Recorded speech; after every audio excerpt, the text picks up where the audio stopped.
الحمد لله رب العالمين الصلاة والسلام على أشرف الأنبياء والمرسلين وعلى آله وأصحابه ولبيته من اتباع سنته أجمعين. أعوذ بالله من الشيطان الرجيم. بسم الله الرحمن الرحيم.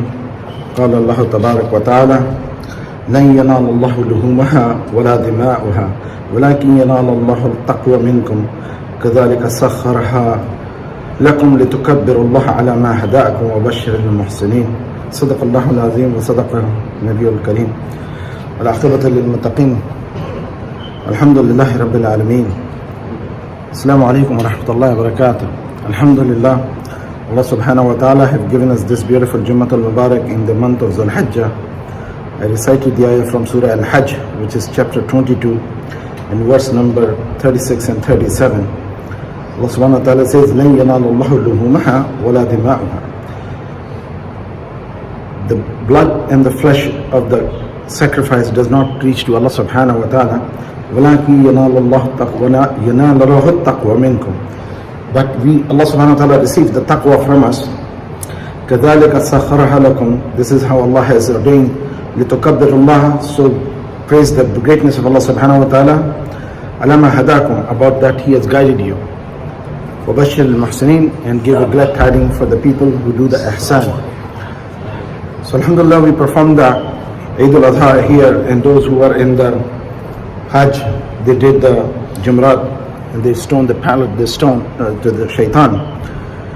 There are certain things to understand that the end of these ayahs where Allah subhanahu wa ta'ala said,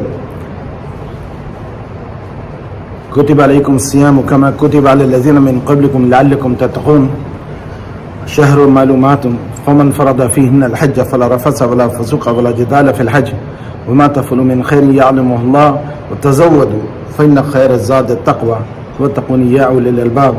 And this ayah Surah Al-Hajj. So taqwa is being what is the target of all these acts of worship, which starts in everywhere in our Quran, in our deen, and our guidance and the teaching of Nabi alayhi salatu wasalam, that we should try to strive for the taqwa. That's the standard set for the Muslims to achieve. So in Ramadan we are told to do fasting in the month so that we may attain taqwa. We are supposed to come for the Hajj, but we should carry the taqwa with us among the provisions which we should carry. And then when we do sacrifice of the animal, whether we are in the Hajj or we are in anywhere, we do it so we could have the taqwa with us, which will come to Allah subhanahu wa ta'ala. So Allah subhanahu wa ta'ala wants us to attain it and bring it and deliver it to Allah subhanahu wa ta'ala as the taqwa. Taqwa is the target of Muslims' existence in the life. And taqwa is described by many ways, but one of the definition of taqwa by ulama is that to be conscious. As we are self-conscious, we should be conscious that Allah subhanahu wa ta'ala is with us, is watching us, is hearing us, is aware of us. He knows what we are thinking. He knows what we are planning. He knows what we have doubts. He knows everything what a person is going through, whether good or bad, right or wrong. So when we send our goodness, when we perform a physical ritual of sacrificing animal, so animal's flesh and blood, nothing comes to Allah. What comes to Allah is the niyyah and the taqwa of the person who is performing it. With this, to understand that when we are sacrificing, today's topic is about sacrificing animal in the path of Allah subhanahu wa ta'ala. As we all know, it is very funny that in America, all mostly of the Muslims know why we perform the udhiyah, why we do the sacrifice of Qurbani in the month of Ramadan or in the month of Dhul Hijjah, or when we do on the Eidul Adha.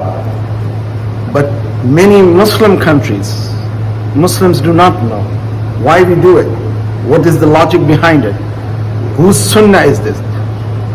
It's the sunnah of Ibrahim alayhi salam, Ismail alayhi salam, Muhammad Rasulullah sallallahu alayhi wa sallam.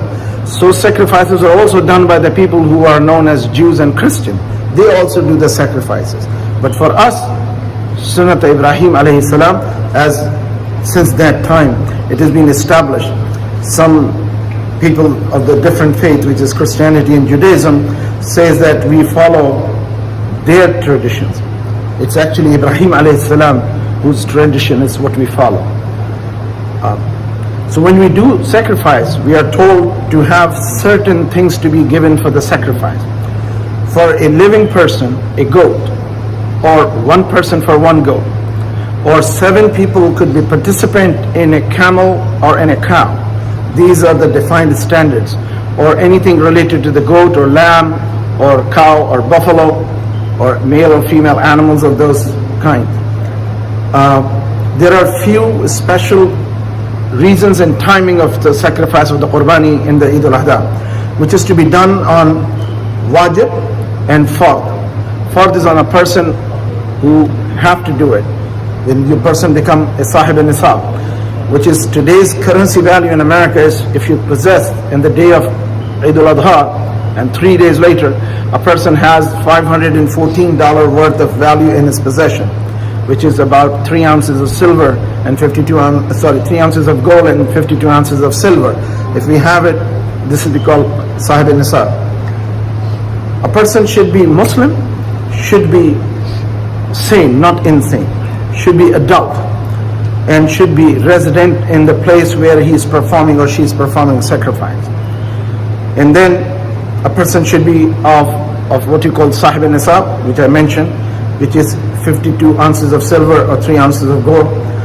If everybody in the family is adult and they are having the wealth and money of this much value of gold value or silver scholars take because it's lesser value.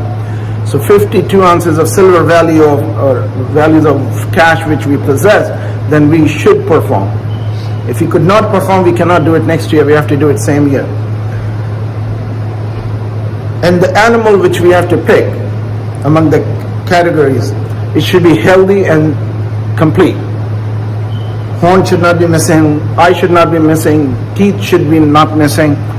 If the hooves are a little damaged from the getting in and out of the ride, that is acceptable, but if a person can afford to replace it, should replace it. Because this is a very important aspect. People do not know the value of this sacrifice.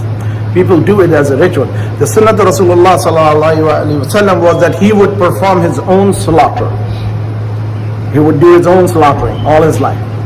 But today we have other countries we often send back home. For last pretty much all of my lifetime, I've never sacrificed here. I just send the money to Pakistan or India or wherever Muslims are in need. So one can do that. If you can afford more than one animal, it is fine. But one should be able to do one for himself. If the children and the family are adult but they do not have the money, like a husband and wife married, she's not working, she does not have money, the person sacrificing should make the niyyah from so and so wa ahluhu wa alihi. This is Nabi alayhi salatu wasalam did not slaughter, to our knowledge, to my knowledge at least, what I tried to research, for his each wife. He included his family in his own sacrifice. In the Hajjatul Wada, the last, he did sacrifice 100 camel. Among them he did the 64 of them, and the rest of them was done by Ali radiallahu anhu. That is nahar. There's also a different way to slaughter camel. It's not zabih, it is nahar, which is you cut in the neck here or put this a spear, and that causes the bleeding here. Otherwise, the animal is such a huge animal. So they tie the one limb of that and then slit it with the sharpest object you can, so it would not be hurting the animal. The studies were done which showed that the EEG of the brain showed that when the Islamic way of slaughtering is least painful for the animal, because it's bleeding here, and when they're bleeding, they do not experience the pain. Yet when it is severed in the neck with the spinal cord or the trauma to the brain, that is painful for the animal. This was studied, nothing that fake and whatnot. So zabiha should be done with the laying to the side, facing towards the qibla, and then giving the animal food and not torturing animal. Often people are taking animal home, not in America though, but in other countries, particularly where we are from, they keep the animal in house, and the kids play with that wrongly. They're pulling on horns or pulling on his tail or trying to inside the animal, and when animal kicks, many kids and family members have been injured. So it has to be kept very carefully and politely and respectfully. Animal has to be really treated, because this is my sacrifice which reaches to Allah before the drop of the blood of the animal touches the ground. So it's a udhiya for Allah subhanahu wa ta'ala. So it has to be treated with respect. Often people try to show off, which is also not being encouraged, that other people will not feel we could not have such beautiful animal. So the classification is for the goat and for the lamb, for the cow and the camel. A goat should be about a year old, a lamb should be about 6 months because they grow a little faster, and the cow should be 2 years old, and elephant or camel should be 5 years old. This is how the scholars have defined how big the animal should be, and also looking at the teeth of the animal. As I said, that cow should be 2 years old or have 4 teeth, and there should be only 7 partners. There cannot be 8 partners in it. And everybody's niyyah, intention, should be sacrificed for the Qurbani, not for the aqiqah or sadaqah. If one person in the 7 made another niyyah, according to scholars, the Qurbani will be invalid. Everybody has to do the Qurbani for Eidul Adha in the 7 partners. If a person can have a 7/6 portion of his own, that's fine. But if people want to be part, there can only be 7 partners in each cow or camel. So sometimes people think camel is a bigger animal and one can have more partners. There are no partners. 7 is fixed. And this is what is given. And often some people prefer the male animal, which is some school of fiqh of Islam. They don't want to slaughter female animal, but it is allowed but not preferred because she might be pregnant with the baby. But if it is found that the female is bought and that female is pregnant and the baby is alive, that has also been slaughtered. And if this baby is dead with the mother, then don't feed it. It is to be wasted. It's to be thrown away.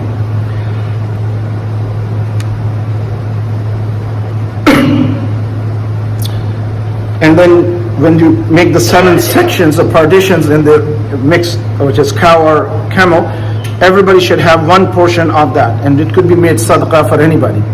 It is commonly said that when we make Qurbani or Dhiha, we should keep 1/3 for ourselves, 1/3 for the family, and 1/3 to be given the sadaqah.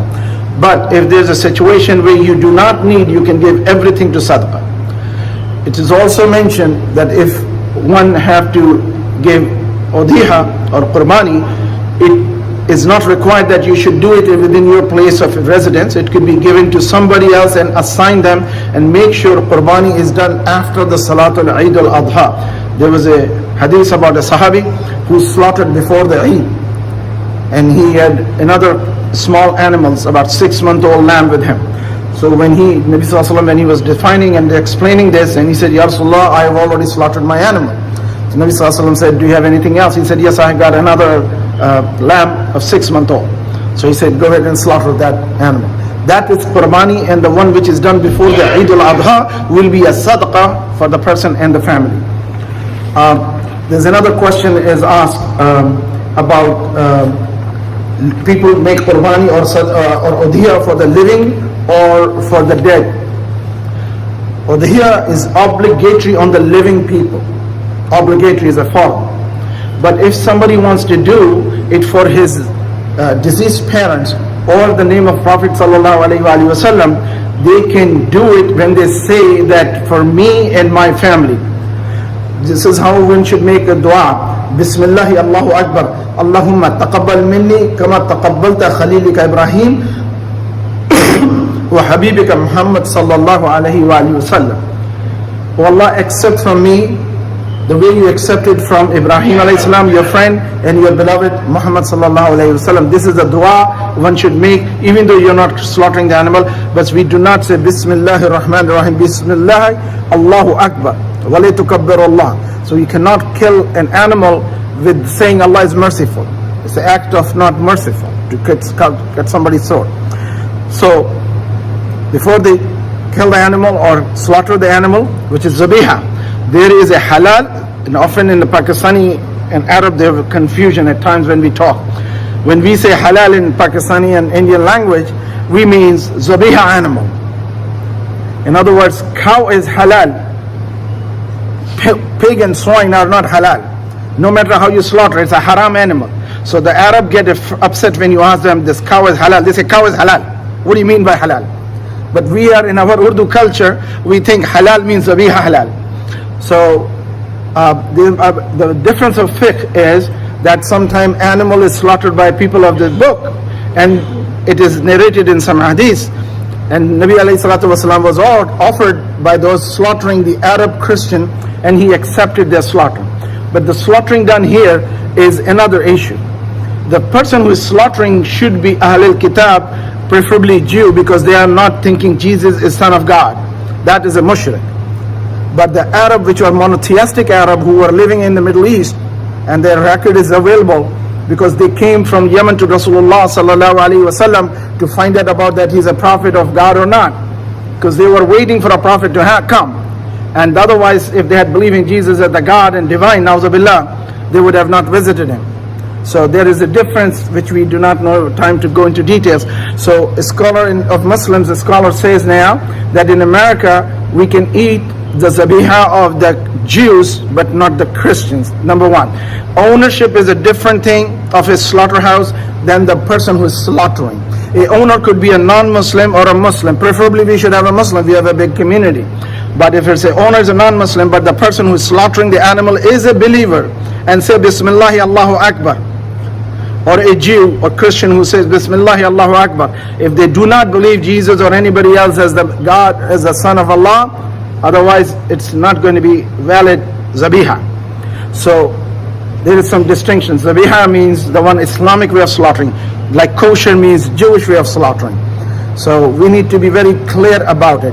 Nabi Sallallahu Alaihi Wasallam did his own slaughtering, and there are some Muslims brother who prefer to do themselves, because it is the great ajr, because we know what we are doing, our intention and our niyyah is that. So it is hard for some people, but it's one day. We could take time out and be patient with this slaughtering, or establish slaughterhouse and arrange for him so that Muslim will not be standing for hours in line. Some slaughterhouses available everywhere. There's a farmhouses, people, you can pick up an animal and the person will help you after you do the zabiha, and then they can process the animal and whatever. So it is also said that the animal should be laid facing toward the Qibla onto the left side, and it is also said that keep the slaughtering animal away from the other animals so that they will not be scared, because when you see animal have sense of feeling and whatnot. The knife or the cutting object should be the sharpest available, and this is one of the very important thing. We should not cut animal with the not sharp one, because it hurts, it pulls through the skin. And then this, as I said, we should say Bismillah Allahu Akbar, and this should be recited as the knife touches a body of the animal. And these are Islamic things which Prophet taught us and ulamas taught us. So we cannot have opinion in these matters, because these are not something I like to do this way. If we didn't know, we should learn and we should correct. And may Allah accept for those which we did not do. And it is suggested to cut the both side jugular vein and the throat, but not the spinal cord of the animal. And should not be shot on the head, because sometimes people do shoot the animal in the head. That's painful, and that kills them. If you hit the brain, it's going to stop the breathing. The breathing stops, blood is stuck in there. This is why the slaughter allowed the blood to be spread out. And do not separate the neck of the animal from the body of the animal till the whole blood is out.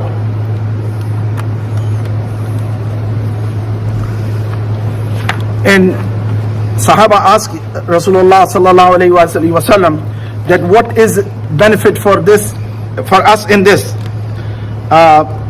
Nabi alayhi salatu wasalam said, for each hair of the animal there is a hasanat. How many animals hair are in the body? For each hair of the animal there is hasanat. And they ask for the wool come out of the animal, even though not used by us, but for the wool of the animal there's a hasanat for that. For every shred of hair of animal there is a hasanat. And he said, whoever found the time for slaughtering in the Eidul Adha and has ability to afford it, and does not perform the sacrifice of the Qurbani, should not come to our musalla. And Ibn Umar radiallahu ta'ala narrate the Udhiya Yaman Ibada Yawm al-Adha wa an Ali mislahu wa hadha ba'd al-fada'il wa ta'lamu min al-ulama wal masal.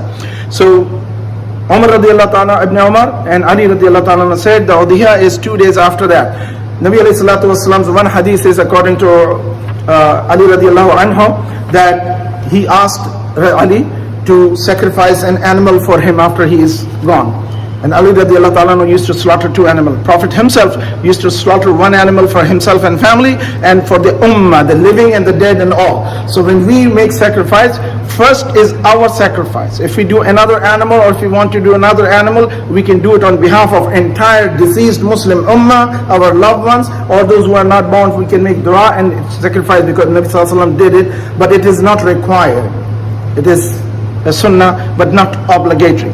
This is something to be understood. And Nabi alayhi salatu wasalam would make the dua for ana wa ahli, means my wife and my children.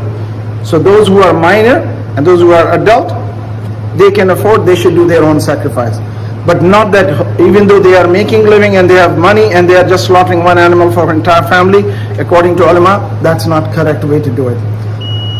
May Allah accept from us and give us the guidance and hikmah. So the sacrifice is a symbolic expression that we are ready to slaughter anything for the love of Allah and give our life if needed be, as the Ibrahim alayhi salam took his son for the sacrifice.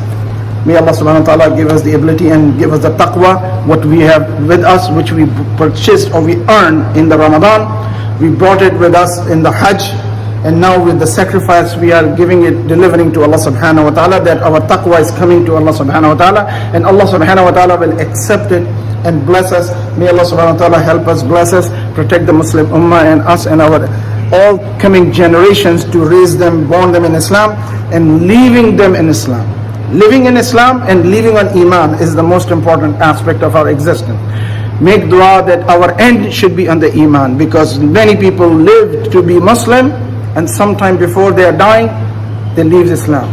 So end is, as I mentioned before, people often listen to these rock music and these other different things. Listen to the Quran and recite the Shahada most time, because when sometime death moment come, your words of Shahada, Ashhadu an la ilaha illallah, Ashhadu anna Muhammadan abduhu wa rasuluhu, does not come to the tongue because person is not practicing it. So this is something very important. Our ulama back home, how they used to teach us, they used to say, do the Shahada, let's do the Zikr Shahada. Some people say this is bid'ah. They don't understand this was the way to teach the non-Arabic speaking people how to get used to the zikr of Allah, and knows zikr is better than the zikr of Allah. La ilaha illallah Muhammad Rasulullah. Allahu Akbar, Allahu Akbar, Allahu Akbar. La ilaha illallah, Allahu Akbar, Allahu Akbar. Walillahi alhamd.